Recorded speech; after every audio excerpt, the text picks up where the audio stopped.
Morning बच्चों, आज हम निकालते हैं हिंदी फर्स्ट की बुक। हिंदी फर्स्ट में देखो हमने पहले कौन से चैप्टर कर लिए हैं।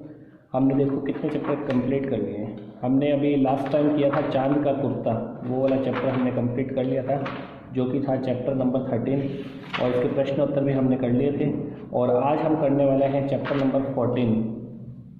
ठीक है, भास्कराचार्य महान गणितज्ञ एवं अंतरिक्ष विज्ञानी, ये चैप्टर हम आज पढ़ने वाले हैं, समझने वाले हैं। ठीक है, इस चैप्टर को आप अच्छे से पढ़ना। भास्कराचार्य महान गणितज्ञ, गणितज्ञ नहीं, मैथमेटिशियन, बहुत महान मैथमेटिशियन गणितज्ञ थे और अंतरिक्ष विज्ञानी भी थे। अंतरिक्ष विज्ञानी, अंतरिक्ष में भी गए, जाके उन्होंने खोज करी हुई थी, यानी अंतरिक्ष विज्ञानी भी थे। और इसको हम पढ़ते हैं। ये चैप्टर लिखा है कृष्ण मुरारी लाल श्रीवास्तव ने, और इसको पढ़ते हैं। बच्चों, भास्कराचार्य प्राचीन भारत के महान गणितज्ञ थे, बहुत ही महान गणितज्ञ थे प्राचीन भारत के, मतलब बहुत पुराने समय के। ये वही भास्कर द्वितीय है जिनके नाम पर भास्कर ने भास्कर 2 नामक अंतरिक्ष यान छोड़ा था।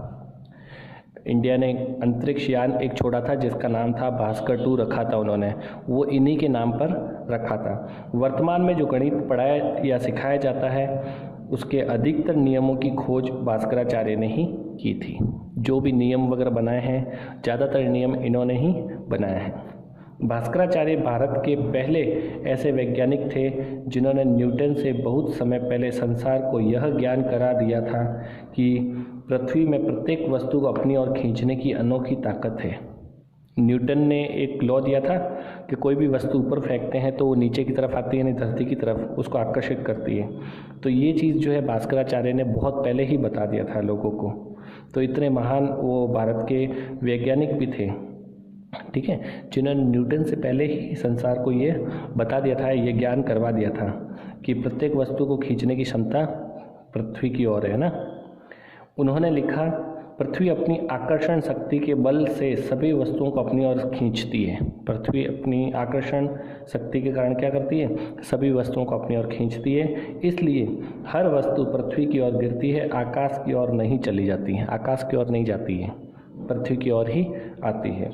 भास्कराचार्य की पुत्री का नाम लीलावती था। लीलावती भास्कराचार्य की गणित की सबसे अच्छी पुस्तक है। लीलावती पुस्तक का नाम भी रखा हुआ है अपनी बेटी के नाम पे। लीलावती भास्कराचार्य की गणित की सबसे अच्छी पुस्तक है। भास्कराचार्य का कथन है, क्या कथन है?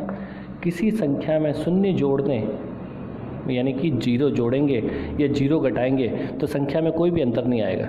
जैसे 5 में से अगर माइनस करते हो 0 तो कोई चेंज नहीं होगा, 5 का 5 ही रहेगा, संख्या में किसी तरह का कोई परिवर्तन नहीं होगा। या आप अगर 5 में 0 प्लस करते हो तब भी 5 का 5 रहेगा, कोई चेंज नहीं होता है। तो ये सबसे पहले कथन किसने बताया था? ये भास्कराचार्य ने बताया था कि किसी भी संख्या में अगर शून्य को जोड़ते हो या घटाते हो तो कोई भी अंतर नहीं आता है संख्या के अंदर। ठीक है, भास्कराचार्य ने अनेक महत्वपूर्ण खोजें की है। ठीक है, इन्होंने बहुत सारी खोज की है। वे रात में आँख से तथा कभी कभी बाँस की नलिका की सहायता से ग्रहों और नक्षत्रों को भी देखते रहते थे। बाँस की नलिका या फिर आँख से ही वो क्या करते थे? कभी कभी बाँस की नली से, कभी कभी आँख से, और ग्रहों और नक्षत्रों को देखते रहते थे उनकी सहायता से।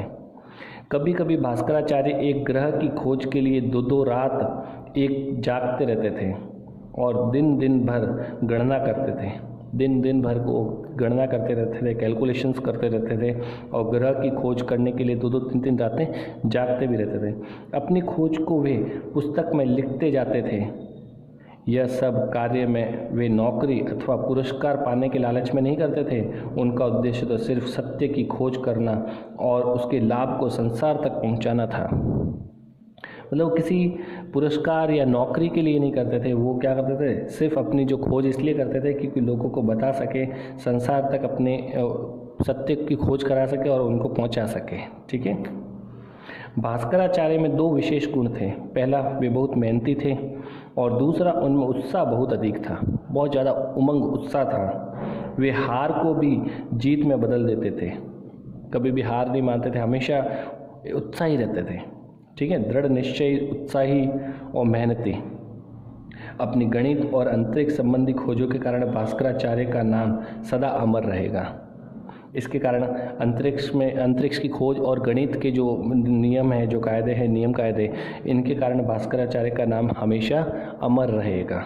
तो ये एक छोटा सा चैप्टर था जिसको अच्छे से पढ़ना है और फिर इसके प्रश्न उत्तर है उसको भी हमें करना है। आप घर पे करने का ट्राई करना और कल मैं इसके प्रश्न उत्तर आपको पूरे कंप्लीट करवा के भेज दूँगा, ठीक है। तब तक आप पूरा अच्छे से चैप्टर पढ़ना और चैप्टर पढ़ते हुए कि मुझे आप वीडियो बनाकर भेजेंगे ताकि मुझे भी पता चले कि आप चैप्टर पढ़ रहे हो, ठीक है।